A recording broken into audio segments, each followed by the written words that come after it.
아이가 태어나고 수면 교육을 하면서 정말 후회됐던 게 한 가지 있습니다. 그건 바로 이 수면 교육에 대한 정보를 찾는 데만 너무 몰두해 있었다는 겁니다.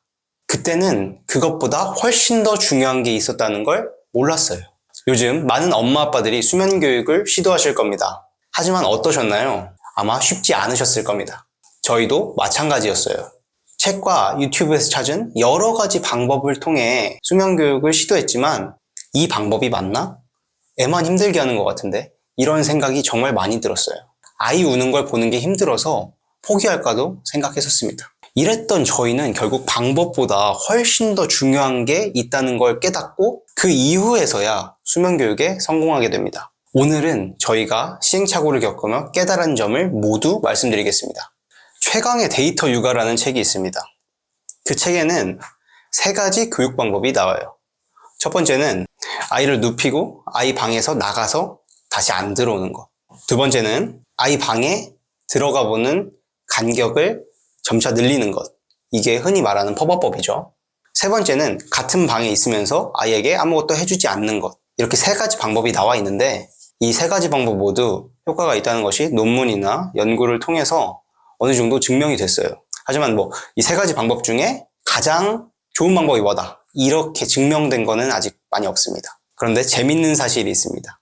이 3가지 방법 모두 공통적으로 강조하고 있는 중요한 한 가지가 있다는 거예요. 그건 바로 일관성이었습니다.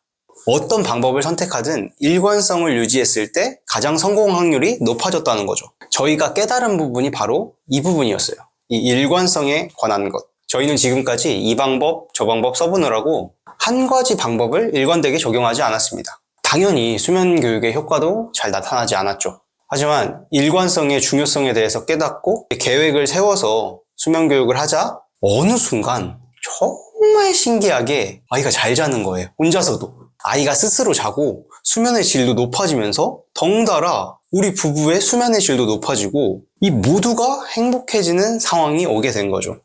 물론 수면 교육을 꼭 해야 되냐, 나는 이렇게 애기 울리면서까지 재우고 싶지 않다, 우는 거 보기 싫다, 이런 분들 계실 수 있습니다. 저는 만약에 저한테 확신이 없는데도 수면 교육을 꼭 해야 되나? 이렇게 물어보신다면 저는 그렇지 않다 라고 대답을 해드리고 싶어요. 물론 저희 가족은 이 수면 교육에 대한 이점을 몸으로 느꼈기 때문에 수면 교육을 하는 게 좀 대부분 좋다고는 생각을 합니다. 하지만 모두가 저희 가족과 같진 않잖아요.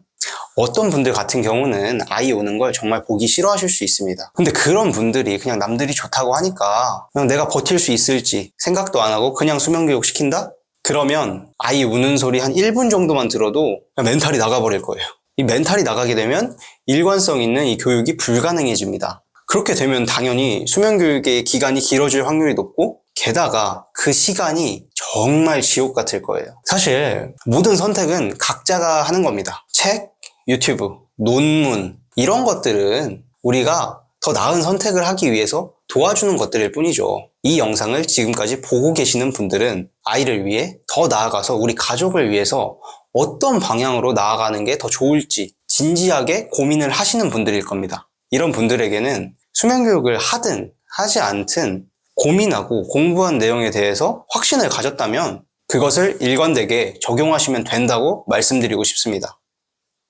오늘 영상 봐주셔서 감사하고 오늘 영상이 도움이 되셨다면 구독과 좋아요도 부탁드립니다. 앞으로도 저희가 아이를 키우면서 이 가정을 꾸려나가면서 얻은 경험이나 이런 시행착오들을 나누는 그런 영상을 만들겠습니다. 그럼 다음에는 더 좋은 영상으로 찾아뵙겠습니다. 오늘도 좋은 하루 되시길 바라겠습니다. 감사합니다.